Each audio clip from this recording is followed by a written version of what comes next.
Now, as Brexit is debated at Westminster, speculation continues at Holyrood that Nicola Sturgeon is getting closer to firing the starting gun for a second independence referendum to be held next year. A yes vote in 2018 could lead to Scotland becoming a member of the EU in 2023, according to new reports by two leading academics. Well, one of the authors, Kirsty Hughes, joins us now from London. Kirsty Hughes, outline for us briefly, if you will, how straightforward a path would it be for an independent Scotland to join the European Union? I think what we're saying in our report is that it could be fairly straightforward once Scotland is independent. So, as your previous discussion showed, at the moment Britain's on track to leave the EU in March 2019. If you hold an independence referendum and the vote is yes in autumn 2018, it's very unlikely there's any special status route that means Scotland stays in the EU, because it will still be part of the UK in March 2019. But if it was independent, perhaps at an optimistic fast rate by March 2020, we argue by 2023 or 2024 it could be through the various hurdles. You can't get over the fact that any accession deal takes about 2 years these days to ratify, but we think the talks could be very quick for the very simple reason that Scotland already meets almost all the EU's criteria, because at the moment it is part of the EU, and that's a position no other candidate country has ever been in. So what could hinder that? Well, there will still have to be talks. The UK obviously has opt-outs. It has opt-outs of the border-free Schengen zone, of the euro, of course. It has a budget rebate. So there will be various talks. There'll also be a discussion of whatever budget deficit Scotland has as an independent state and how to bring that down, because it's likely to be too high.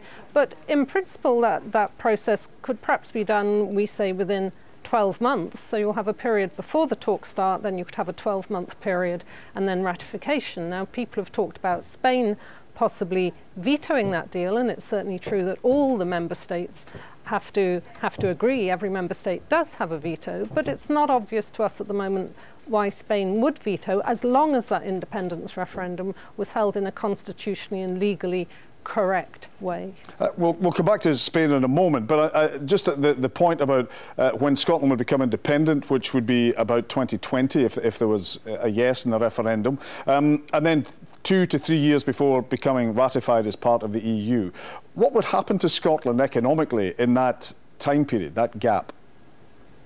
I think there's an open question as to how that gap would be dealt with. At the start of that gap, Scotland would be part of the UK, and then at the fastest by March 2020 it would no longer be part of the UK, so be outside the EU and outside the UK. So firstly, the question is, what sort of transition deal might the UK negotiate with the EU, because Scotland would be part of that at the start. I think the big challenge for Scotland, if it was independent and wanted to rejoin the EU, would be to stay completely in line with EU policies and laws if it could, or as close as possible. Whether it would need some sort of special arrangement with the EU or a temporary route through EFTA and the European Economic Association, some sort of agreement or way to do that, we'd have to see. But the EU has a lot of experience of doing that, because in effect that's what all candidate countries are doing. They're converging on EU laws. Let's go back to the point you were making about Spain, and provided it was a properly conducted referendum, Spain wouldn't resist. But perhaps they might, to simply discourage Catalonia from doing something similar. If you could answer that fairly briefly. I think that's always going to be a risk, but we know that Spain is not about to leave the EU. The Catalans don't want to leave the EU, so you're not going to have a parallel political situation, and at the moment the constitutional and legal challenges are different and much more problematic for the Spain-Catalonia debate. And very briefly and very finally, what sort of compromises would Scotland have to make? For example, would it have to join the euro? I think it would have to say that eventually it would join the euro, but actually it doesn't meet the criteria, or would get a derogation. It could be like Sweden and perhaps never join. I don't think it would get the UK's opt-outs in total on the euro. It wouldn't get the budget rebate. It probably would get the Schengen opt-out, because Ireland has that too. OK. Dr. Kirsty Hughes, thanks very much indeed for joining us in Scotland tonight.